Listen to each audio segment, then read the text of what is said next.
Ça commence déjà. Voilà. Vous avez n ici, c'est le nombre de périodes. C'est bon? Le capital placé à la première année. C'est ça. Ici, vous avez l'intérêt. Et ici, vous avez la valeur acquise.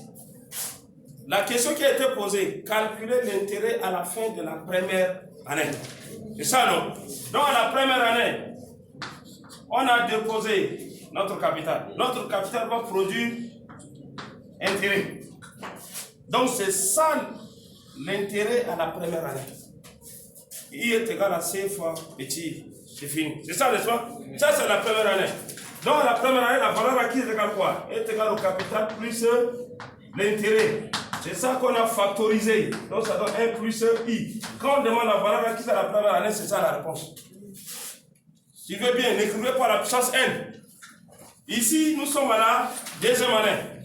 Donc, notre deuxième année, notre capital ici est C0 en facteur de 1 plus I. C'est ça qui va produire encore d'autres intérêts. Ça va produire. Donc, à la fin de la deuxième année, nous avons C0, 1 plus I, plus C0, 1 plus I, en facteur encore de I. On va factoriser. Donc, ça donne quoi? Ça donne C0, 1 plus I. Et ici, quand on factorise, il reste 1. Ici, il reste plus I.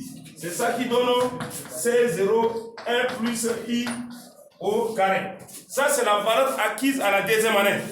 À la fin de la deuxième année. Mais l'intérêt à la deuxième année, c'est ça. Vous allez utiliser ça. Nous sommes maintenant à la troisième année. Donc, notre intérêt ici, notre capital placé, c'est au carré. Va produire d'intérêt. Va produire d'intérêt ici. C'est bon? Et la valeur acquise est égale à capital placé au début de la troisième année, plus l'intérêt que produit ce capital placé.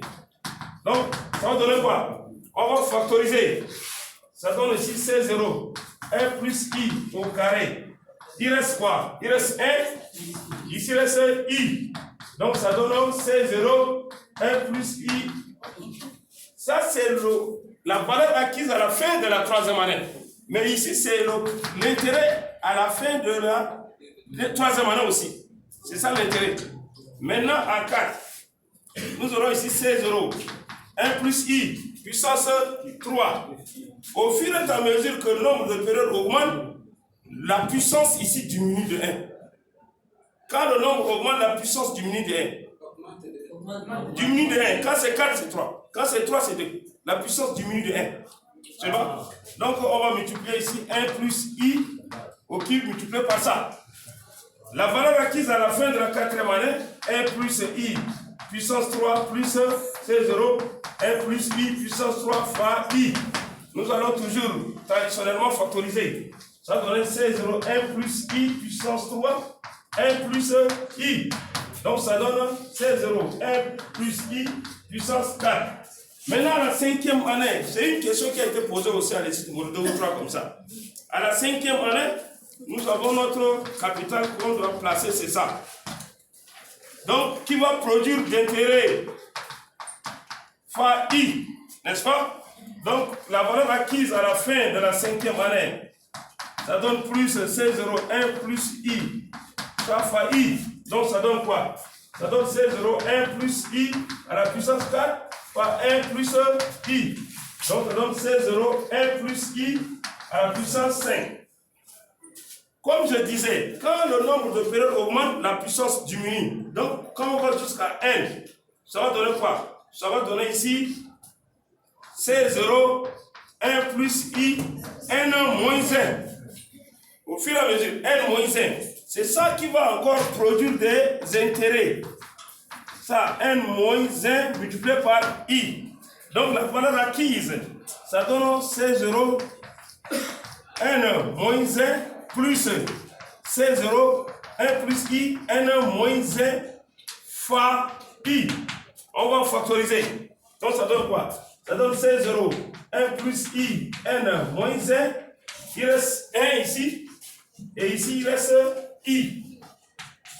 Tout en sachant que quand c'est comme ça, la puissance est 1. C'est ça, non? Donc 1 moins 1, ça donne 0. C'est pour cela, ça donne C0, 1 plus I à la puissance N. Raison pour laquelle on a dit que la valeur acquise est égale à C0, 1 plus I à la puissance N. Voilà. Maintenant, quand on vous demande de calculer l'intérêt à la fin de la 5e année, c'est ça la formule. L'intérêt à la fin de 4e année, c'est ça la formule. La valeur acquise, c'est ce qu'on a trouvé là-bas. Est-ce que tout le monde a compris? Si vous avez compris ça, je pense que c'est fini pour le reste. C'est bon? C'est bon? Voilà. Wait and see. Tu coupes la vidéo.